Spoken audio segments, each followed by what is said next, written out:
Assalamualaikum warahmatullahi wabarakatuh. Salam sejahtera untuk kita semua. Jumpa lagi dengan saya Khairul Huda di channel Ayoles.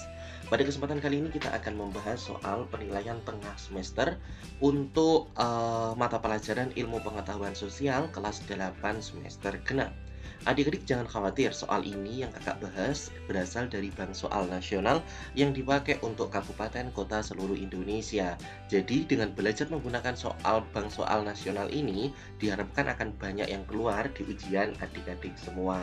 Baiklah, sebelum kita mulai pembahasannya, bagi adik-adik yang baru pertama kali menemukan channel ini, silahkan di-subscribe terlebih dahulu supaya tidak ketinggalan materi dan video lainnya. Serta bila menginginkan request pembahasan soal, dipersilahkan untuk tulis di kolom komentar. Secepat mungkin akan kakak buatkan pembahasannya. Kita mulai dari soal nomor 1. Berikut yang bukan merupakan pelaku ekonomi adalah titik-titik. A. Rumah tangga konsumen, rumah tangga perusahaan, rumah tangga pergi, rumah tangga lingkungan. Ya, jawabannya adalah yang do, kecuali ya, ataupun yang bukan.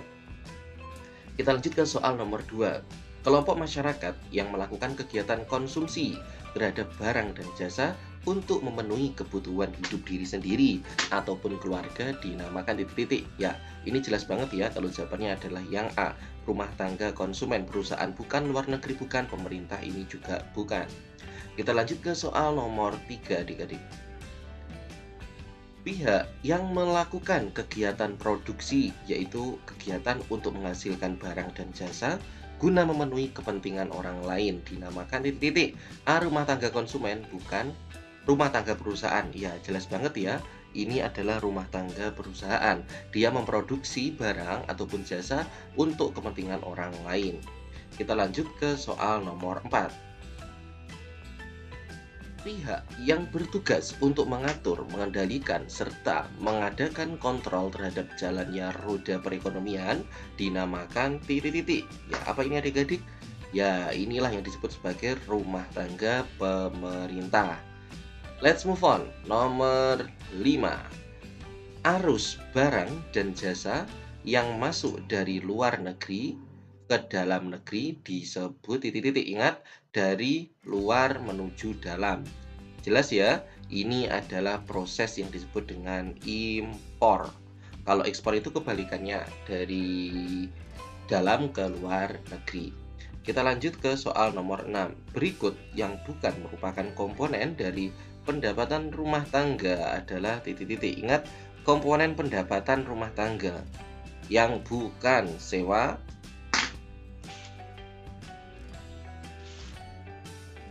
ini termasuk komponen ya, sewa itu berarti bukan upah, ya ini komponen tarif yang bukan komponen dari pendapatan. Nah, bunga ini juga komponen, berarti yang paling tepat adalah yang C. Tarif itu ataupun harga bukanlah sebuah komponen dari pendapatan rumah tangga. Kita lanjut ke soal nomor 7. Suatu kemampuan mengatur, mengorganisasikan, serta mengambil risiko dalam menjalankan suatu usaha disebut dengan titik-titik. A. Kepahlawanan, bukan. Kewirausahaan, ya jawabannya yang B. Jiwa bisnis ini bukan, keberuntungan ini bukan. Soal nomor 8. Yang bukan merupakan rumah tangga produsen di Indonesia adalah titik-titik. A. BUMN, ini merupakan produsen ya, penghasil. BUMS juga, koperasi juga, perusahaan dagang ya, kecuali adalah ataupun yang bukan merupakan rumah tangga produsen, yaitu perusahaan dagang. Perusahaan dagang itu rumah tangga dalam segi pendistribusian barang. Kita lanjut ke soal nomor 9. Peran rumah tangga perusahaan salah satunya adalah menggunakan faktor produksi yang disediakan oleh titik-titik. A. Pemerintah, B. Rumah tangga konsumen. Ya, jawabannya adalah A. Rumah tangga konsumen itu menyiapkan bahan baku untuk proses berjalannya rumah tangga perusahaan. Sebagai contoh, petani menanam padi, disetor ke perusahaan tepung. Akhirnya perusahaan tepung itulah yang akan menjadi rumah tangga perusahaan yang mana bahan bakunya ngambil dari rumah tangga konsumen. Kita lanjut ke soal nomor 10. Berikut yang bukan merupakan peran rumah tangga pemerintah adalah titik-titik. A. Regulator, ya tentu. B. Konsumen, Hmm, ya tentu. C. Produsen, ya. Penarik pajak ini bukan ya, karena penarik pajak itu tidak tugas dari rumah tangga pemerintah. Ada bagian sendiri untuk menarik pajak. Kita lanjut ke soal nomor 11. Pemberian subsidi oleh pemerintah, penetapan harga bahan bakar, penentuan tarif impor adalah contoh peran rumah tangga pemerintah sebagai titik-titik. Nah, kira-kira apa adik-adik? A. Regulator. Hmm, regulator itu penghubung ya. Jadi penetapan harga penghubung antara produsen dan konsumen. Ya, ini yang paling tepat adalah yang A berarti adik-adik. Kalau konsumen bukan, produsen bukan, penarik pajak juga bukan. Kita lanjut ke soal nomor 12. Ketika pemerintah akan membeli pesawat tempur untuk kepentingan pertahanan negara, maka pemerintah membelinya dari luar negeri. Hal tersebut merupakan contoh peran rumah tangga pemerintah sebagai titik-titik. Nah, ini kan membeli nih pemerintah. Berarti kalau membeli itu adalah konsumen. Jawabannya yang B. Soal nomor 13, pemerintah juga menyediakan berbagai kebutuhan penting bagi masyarakat seperti listrik, jasa angkut, kereta api, penyediaan bahan bakar melalui berbagai badan usaha milik negara ataupun BUMN. Dalam hal ini, peran pemerintah adalah sebagai titik-titik. Nah, karena ini adalah penyedia, berarti peran pemerintah sebagai produsen. Jawabannya yang C. Kita lanjut ke soal nomor 14. Keunggulan daerah disebabkan oleh titik-titik. A. Perbedaan potensi daerah. Ya, jawabannya yang A. Lanjut soal nomor 15. Di bawah ini yang merupakan faktor pendorong perdagangan antar daerah atau antar pulau adalah titik-titik. Ya, A. Perbedaan budaya, tidak perbedaan faktor produksi. Ya, jawabannya yang B. Let's move on. Nomor 16.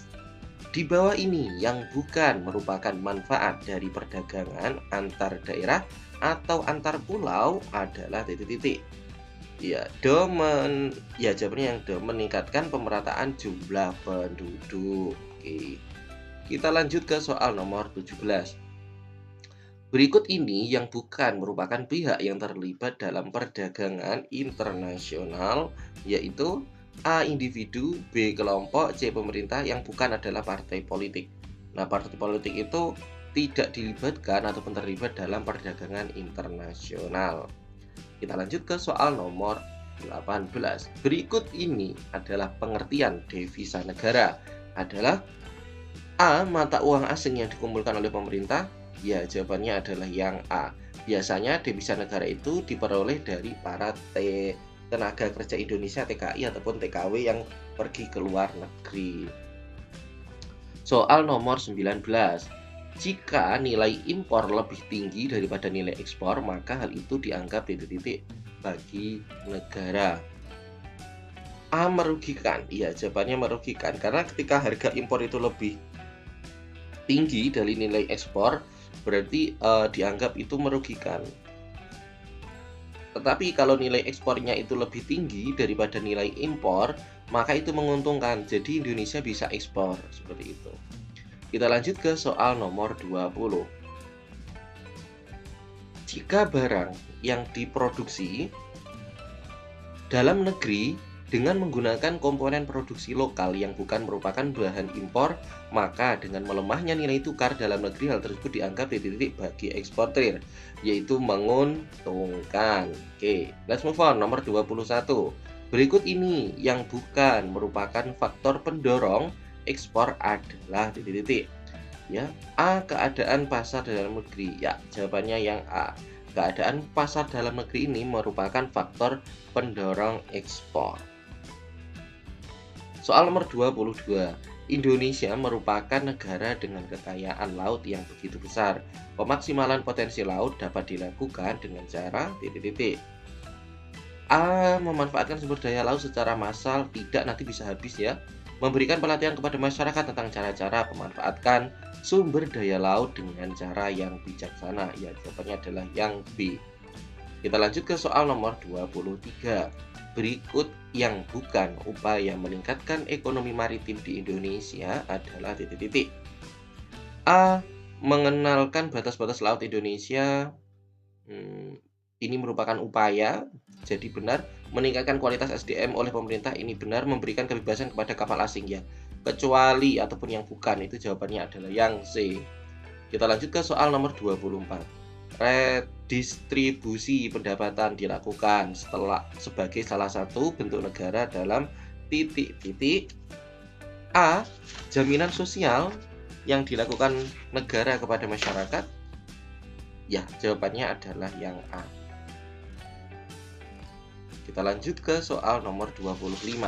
Berikut ini yang bukan tujuan pembangunan kelautan adalah A. Pertumbuhan ekonomi tinggi secara berkelanjutan. Ya, ini tujuan menjadikan laut satu-satunya sumber pendapatan nasional. Ya, kecuali B. C ini adalah tujuan, D ini juga tujuan. Baiklah adik-adik, terima kasih telah menyimak video ini sampai akhir, soal nomor 1 sampai soal nomor 25. Kakak doakan semoga besok ujiannya diberikan kelancaran, dapat nilai yang maksimal, dan hampir semua soalnya nanti bisa keluar. Amin.